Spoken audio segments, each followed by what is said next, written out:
And we are live. What's up, everybody?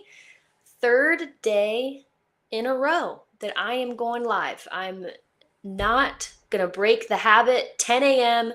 every day, Monday through Friday. You know, Oxfit has a live podcast. Today is no different. Coach Beefy is going to take over for tomorrow's podcast and Friday's podcast. She and I did a joint podcast together yesterday, which was a great listen, talking about our goals for 2026, how awesome the year has been so far.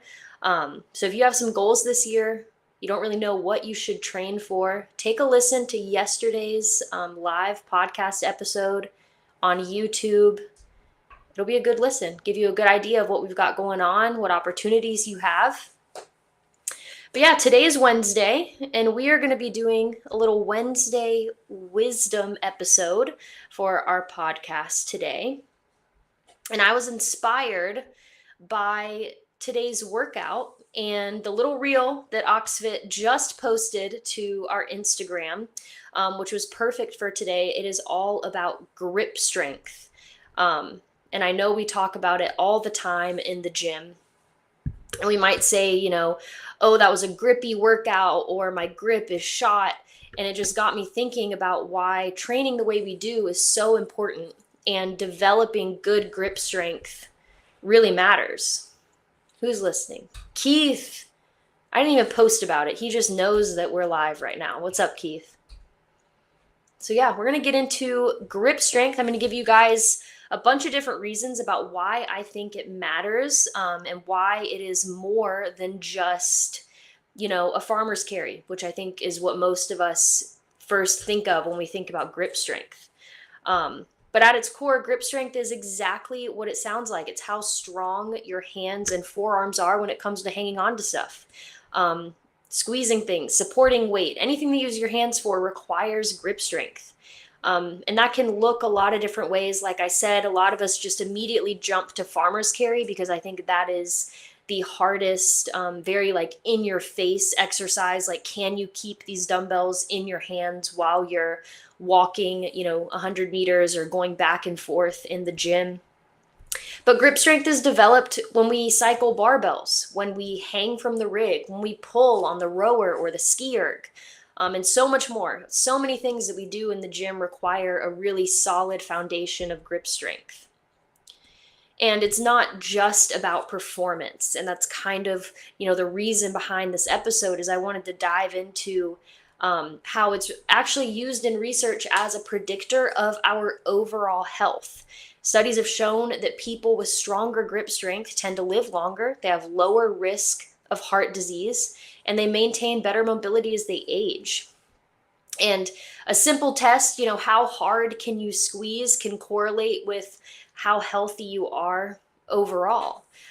Because grip strength reflects total body strength and neurological function. It gives a picture of how well your muscles and nervous system work together. And weak grip strength on the total other side can be a sign of early decline, and early aging. So that being said, I want to go back to how I said that grip strength reflects total body strength and neurological function. So it doesn't mean if you want to live a long time and be super healthy, you need to sit there and do the tennis ball squeezes, right? It comes from functional training, which is what we do in the gym every day.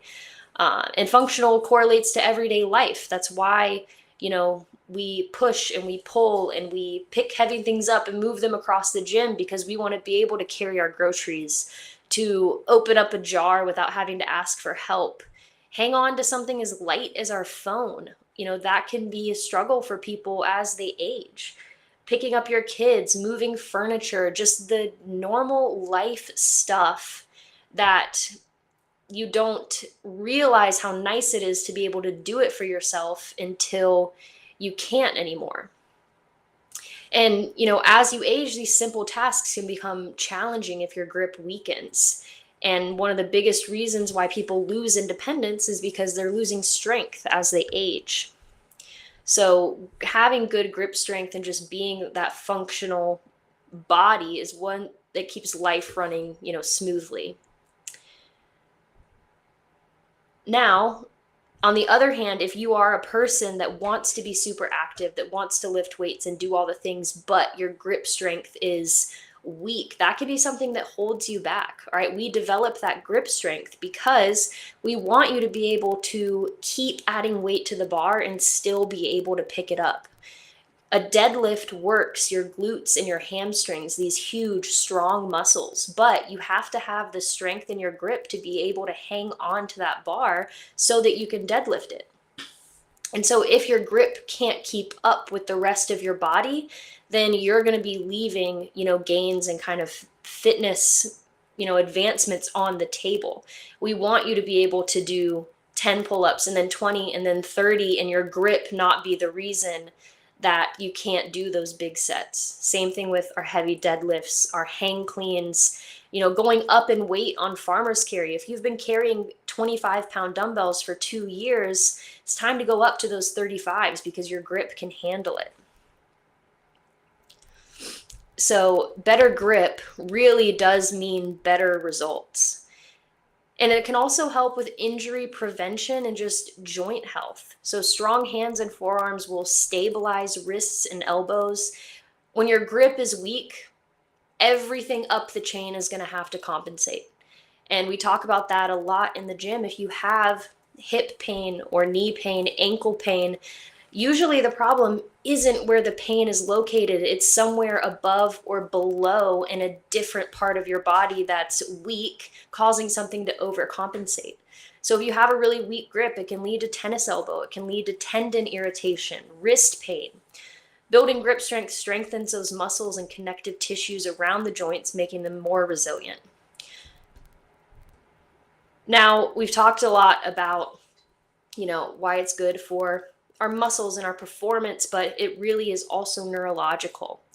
Your hands have a huge representation in your brain, in your motor cortex. That means training your grip really does stimulate your nervous system in a huge way. So this can lead to better coordination, improved muscle activation, and stronger mind-muscle connection. So your body works as this system, and your grip is really a key input. And as we've already kind of talked about, it really does just directly correlate to longevity and aging.